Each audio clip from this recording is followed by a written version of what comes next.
How's it going, guys? IW here. Thanks for clicking on the video. Before we get into it, I wanted to say if you guys end up buying a Mk3 Supra and you need some parts, hit me up because I have a ton of parts. I have an eBay store, and if you guys want to save some money, you can hit me up on Instagram and we can use PayPal. Thank you. Enjoy the video. How's it going, guys? IW here. I want to do a buyer's guide on the A70 Supra. We have a few MA70 Supras and one JZA70 Supra, and I'm going to point out the differences between these cars and some things to look for when you're going to buy one of these cars.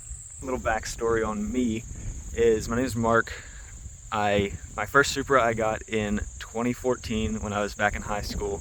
I drove it to high school from 2015 to 2016, and it was just a 7M GE non-turbo W58 5-speed car.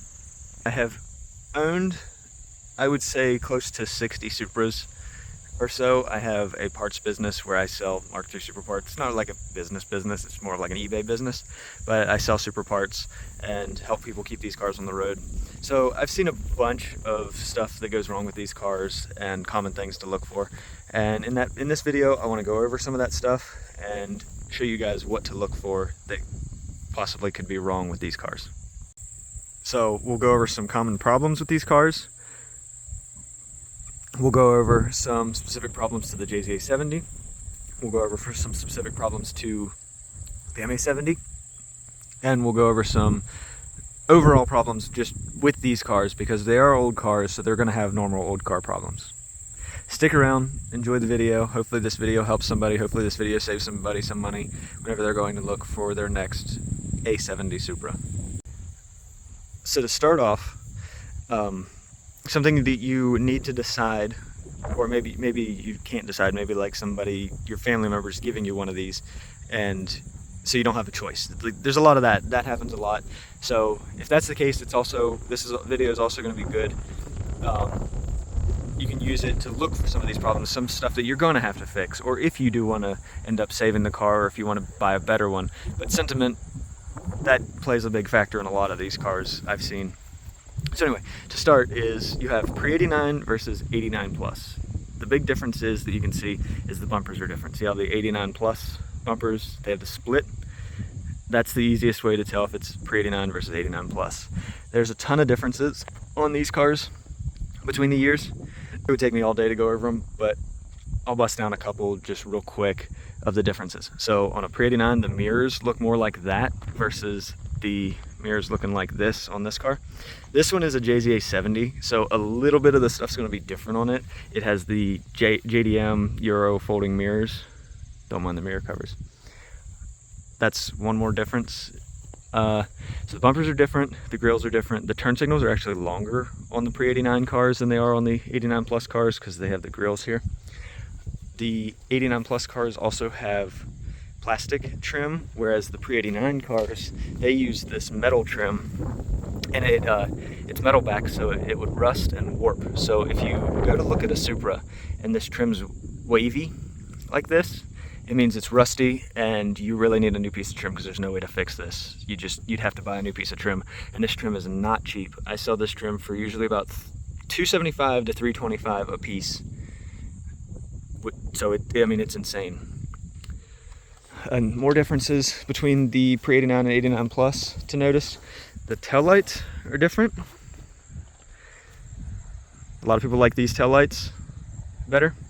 The big thing with these taillights is you can swap them to the pre-89 cars. So if you find a perfect pre-89 chassis body, you could take the 89 plus trim, put it on that car, and you could take the taillights. But if you wanted to, you have to use, this trim's a little different there at the bottom on the taillight centerpiece. So you almost have to do the trim and the taillights at the same time. There's a video Faye, she did, where she took that piece of trim off that and put it on that, and she did a really good job, but she said it was a lot of work. So I don't know if everybody's going to be up for that challenge. Continuing on, more stuff you really want to look for is you want to make sure the taillights are in nice shape. These 89 plus taillights are getting harder to find and they're very expensive now. So you really want to look to see if they have cracks. It's common that they have cracks, but if you can get a nicer set, That's always a benefit. So yeah, that's pretty much the main differences. I mean, there's a bunch of little tiny differences between the 89 Plus and pre-89, but that's most of the differences between the two cars. And then you have 3 roof options to choose from. You have hardtop, sunroof, or moonroof, whatever you want to call it, and target top. So this car used to be a hardtop. They put an aftermarket sunroof on it, so this isn't what you'd be seeing usually. This is aftermarket, and if they're aftermarket, I would stay away from the car in general. These two cars are also hardtop. Like, that was a hardtop. These are hardtops. The hardtops don't flex as much, so if you want to have like a race car, you want to do coilovers, stiff suspension, stiffer sway bars and stuff like that, hardtop's probably a better car, and that's what I would always prefer. It's just, I mean, sometimes you don't get to choose. Like, for instance, with my JZA70, it was a good deal, so I wasn't going to complain. Couldn't be picky about the roof option. It's a target top.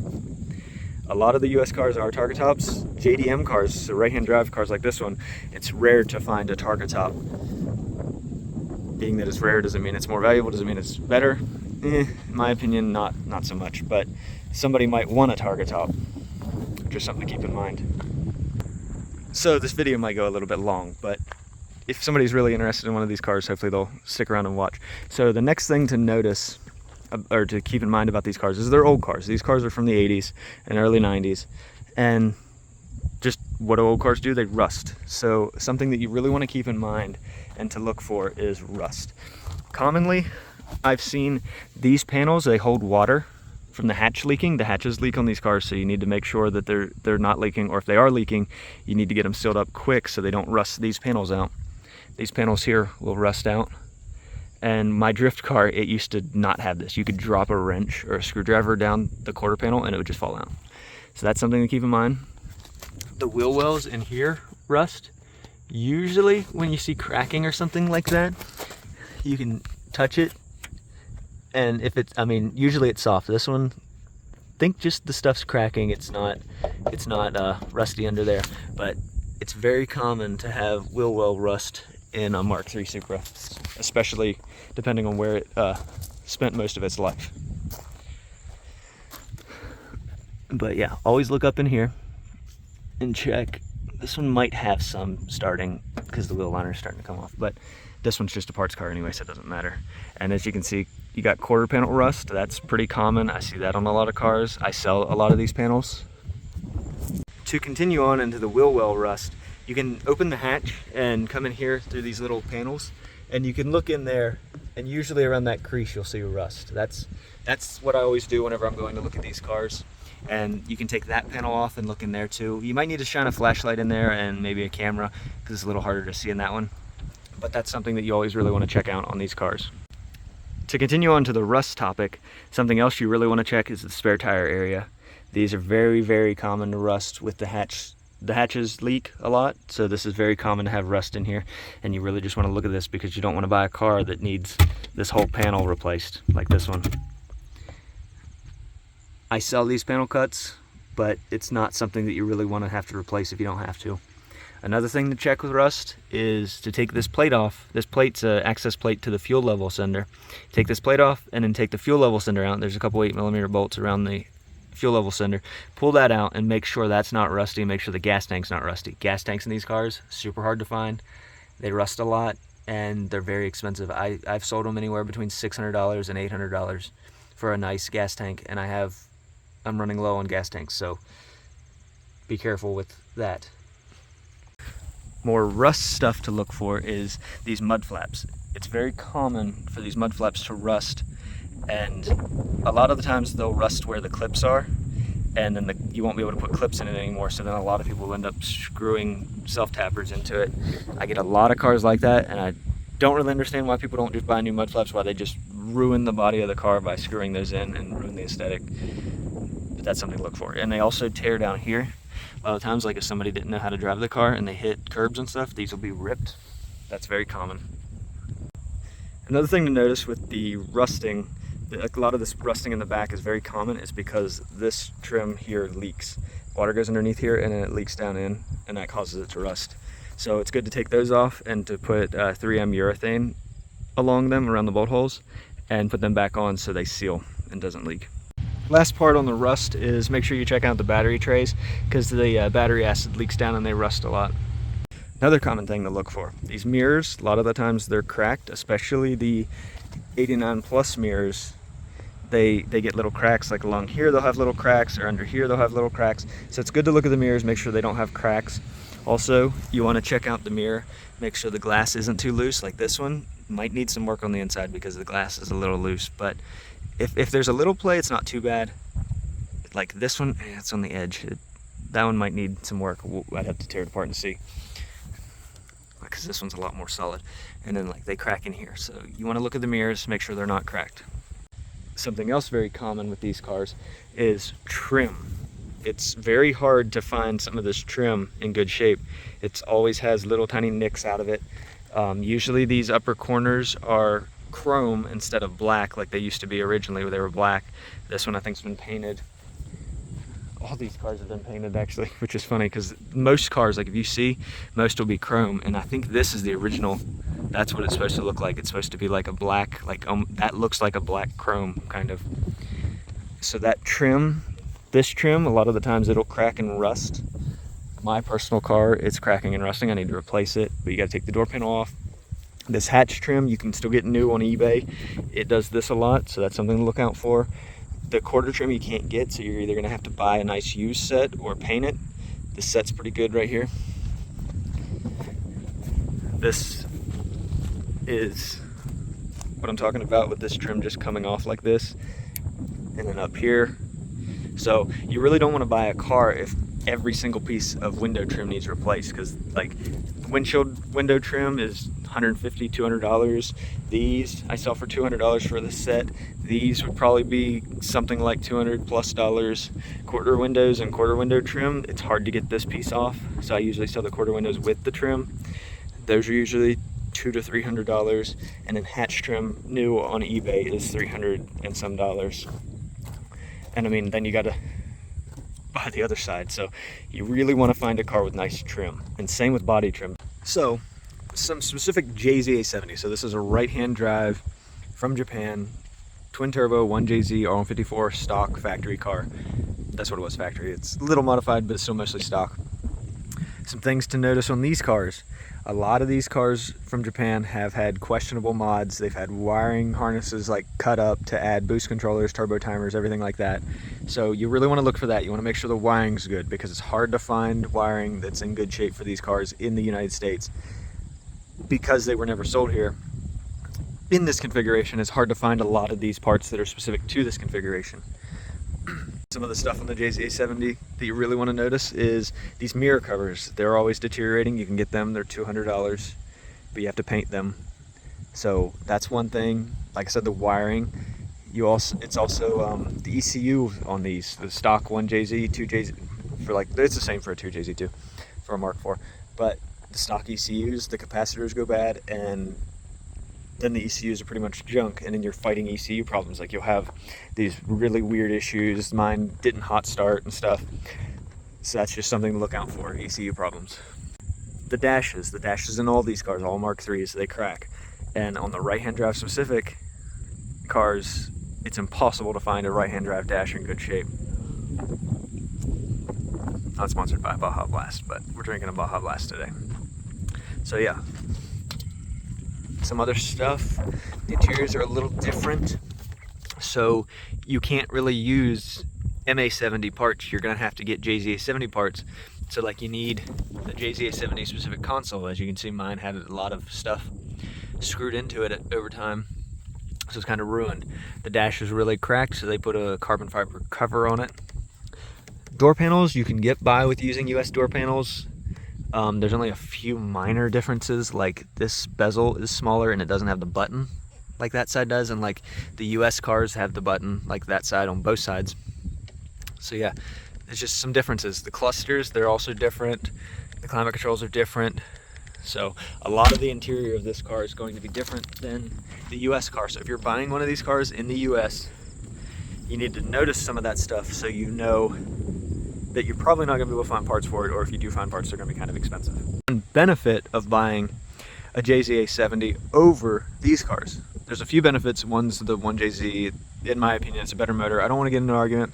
7M guys, they love their motor, that's fine. They like it, I love it.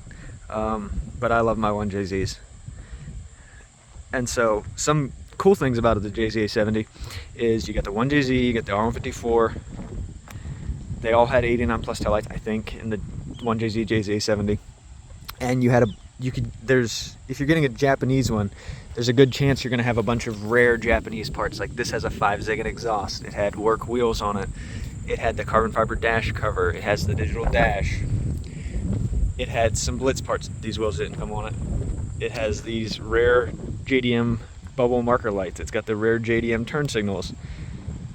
It's got the 2.5 twin turbo badge. This is all rare collectible stuff that people that have these American MA70s really want, especially when they do JZ swaps. Like they want that 2.5 badge and stuff. But yeah, a lot of the JDM cars, they come with a bunch of cool rare JDM parts. Like this had HKS boost controller on it as well. So we talked about the JZA70. Now we're going on to the MA70s. We have a 7M non-turbo, another 7M non-turbo, and a 7M GTE turbo. They're all manual. Just those have a W58 5-speed. These have an R154 5-speed. The turbo cars came with the R154. It's stronger. These transmissions can hold, I would say, around 500 horsepower. Some people say more, but I would stop at 500. I would go to a different transmission before I push much over 500. These ones, I've seen these ones blow up at 400 horsepower, these W58s. Some people say like 300 safe on them. So you really, if you're buying one of these cars and you want it for a project, you need to think, what am I going to do with the car? Do I need the stronger transmission, or is the weaker one fine? If I'm just going to daily drive it with a W58 with a 7M GE, you might be able to get by just buying the cheaper one. But if you really plan on modifying it and stuff, I would get a turbo car. But at the end of the day too, chassis means a lot more than spec, because you really don't want to have to put a bunch of body work and paint work and all that expensive stuff into it when you could be doing the fun modifications. Are also old, they're 30 years old, so you need to check over the bushings. The bushings on these cars will probably need replaced. A lot of the hoses in the engine bay will need replaced if they're original. So bushings, suspension, you probably need, like a lot of these cars, the suspension was very soft. These cars all need suspension. All these cars here in the video, except for the JZA70 because it's got coilovers already. But you need to look at the suspension, you need to look at all that stuff. You need to look at the brake lines. Some of the brake lines might be rusty, or the rubber brake lines might be cracking. So you need to check over that, because that stuff's dangerous. If you just have a brake line blow out going down the road, you don't want that. So you need to check over that stuff. It's old car stuff. This would be the same for any old car, not just Supras. But I wanted to have that in the video, is just to check over your bushings, your suspension, and everything like that, your brakes. Okay, onto the interior of an A70. This is just a MA70 left-hand drive car. The dashes crack a lot. If you can find a car with a nice dash, that's another good positive point, because these dashes, they do crack and they're very expensive. I've sold dashes for $500 to all the way up to close to $1,000, depending on the color and condition. Color also means a lot too. Gray, very easy color to get. Maybe not for dashes, because dashes are hard in general, but gray is a good color, easy to get. If you get shadow gray, which is like a black, it's very hard to find shadow gray parts. Blue's easy, maroon's easy. Red, there is a very, very rare red interior color. It is hard to find those parts. And then lastly is brown. I've had one brown dash out of all 60 cars that I've had. So it's very hard to find the brown as well. Just keep that in mind when you're looking at interior colors. Gray, maroon, and blue. Easy colors to find parts for usually. Some parts might still be hard, like console lids are going to be hard to find in good shape. You might need to get one that's recovered, like this one's been recovered. The dash, like I said, these pop trays, sometimes they don't work, like this one. That's common. The spring in here and stuff breaks. TIM switches, they're usually in bad shape like this. They had these stickers over them. So that's something to look out for. That's a cheap fix, or you can just delete the TIMs when you're doing coilovers. steering wheels, a lot of the times they'll start to like decay and stuff like this, so that's very common to look out for, but you could just swap one of those out. You really want to try to find one of these cars with the nicest, like, I mean, you want to find the nicest example, in my opinion, that you can afford, just so you don't have to spend all this little money. I mean, yeah, if you get a good deal on a car, then you can afford to just do this stuff over time, but you really don't want to have to get a car and then spend so much money fixing the interior and then so much money fixing the other stuff before you can even get into the mods that you want to do. Something else I want to note really quick is when you're buying one of these, if you're going to look at one and it's automatic, you really need to think about it, because the automatic cars, the trans tunnels are a little different. The cutout is a little different. Some people, they get it to work, some people they cut it, and some people they just drill the spot welds and put in a new one that's from a manual. So that's something to notice. And if you're buying an auto car with plans to go to manual as well, you won't have the pedals. The pedals are kind of expensive. They're $400 or $500 now for a set of manual pedals. So if you plan to manual swap the car, you probably want to pick up a manual car to start with. Even if it's a W58 car and you plan to go to an R54, you really should get a manual car to start with. Continue on to the spec differences with the transmissions being different. The W58 versus the R54, the diffs are also different. These diffs are in the turbo cars, you either had a 391 LSD or a 373 LSD. The 373s are in the 89 plus cars, the 391s are in the pre-89 cars. All year cars, 86.5 through 92, would have had a 430 open or 430 LSD if it was non-turbo. That was the only two options.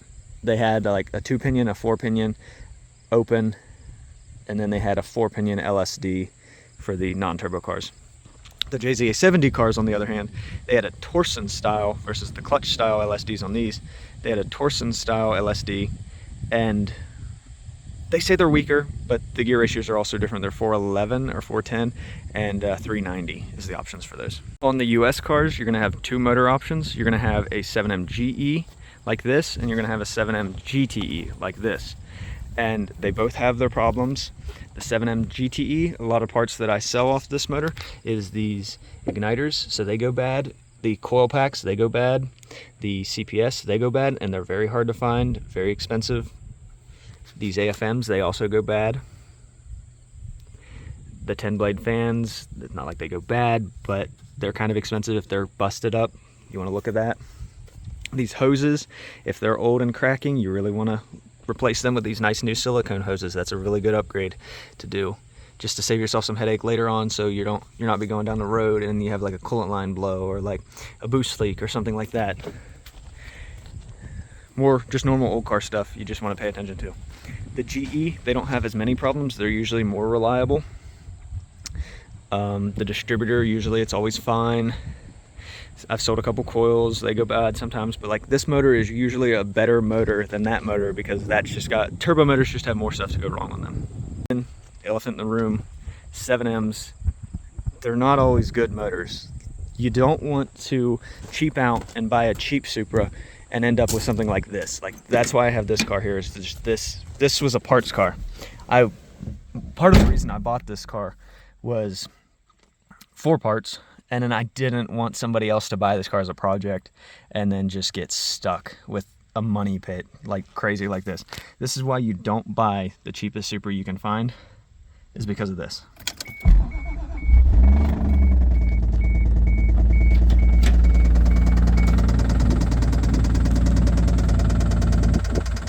You don't want to buy a cheap one and it blow up 10 miles down the road, rod knock like this, and then you've got to do a full motor rebuild and you don't get to enjoy the car.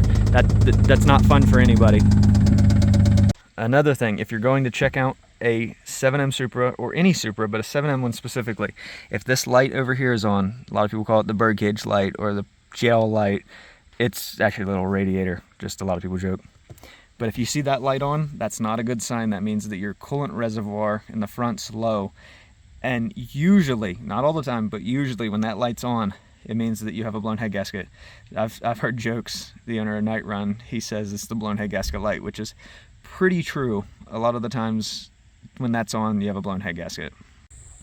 Okay guys, thanks for watching. That was a little buyer's guide on these A70 Supras, what to look for, common problems, stuff like that. So I went over the rust, some of the rust issues, the gas tanks, some of the parts that are kind of expensive if they are bad.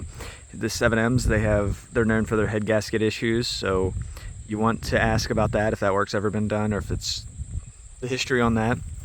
The JZ cars, the ECUs, the wiring, all those Japanese mods, sometimes questionable mods, you want to look for that stuff, look through that stuff. These cars, really fun cars, ton of fun, but you need to make sure that you do your research. Hopefully that's why you're here. And just, yeah, I mean, look them over, make sure you're buying a good car. Look over the suspension, look over the brakes, everything like that. Check these cars out. But anyway, thanks for watching. Hopefully you guys end up buying a Mk3 Supra. The Mk3 Supra community, I've met some of my best friends through these cars. So yeah, have fun with these cars. Thanks for watching. Thanks to anyone that stuck around and watched the whole video. I want to put this little teaser at the end. This is probably going to be my next video, is the story on this car.